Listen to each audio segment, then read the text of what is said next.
Welcome to the Learning Pines YouTube. We hope this video helps. In this video, I will explain how to make delicious nachos in your oven. First, gather all your ingredients. You'll need a bag of sturdy tortilla chips, your preferred shredded cheese, and any toppings like cooked ground beef, jalapenos, or black beans. Preheat your oven to 375 degrees Fahrenheit. Line a large baking sheet with parchment paper to prevent sticking and make cleanup a breeze. This preparation ensures a smooth cooking process.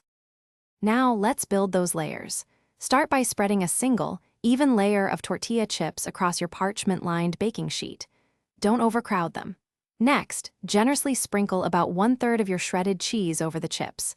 Then, add half of your pre-cooked meat or bean toppings, distributing them evenly.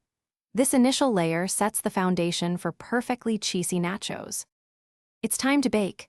Place your layered nachos into the preheated oven.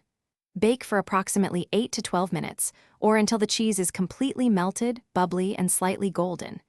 Keep a close eye on them to prevent burning. Once out of the oven, immediately add any fresh, cold toppings like salsa, guacamole, sour cream, or chopped cilantro.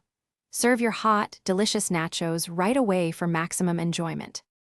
Nachos are incredibly versatile, so feel free to get creative. Experiment with various cheese combinations, like a blend of Monterey Jack and sharp cheddar, for different flavor profiles. Don't be afraid to try unique toppings such as roasted corn, black olives, or even pickled red onions to elevate your dish. Remember to check the description for a link to some great deals, including those amazing darn tough socks. Enjoy your personalized, homemade nachos. Thanks for watching. Consider subscribing if we helped you.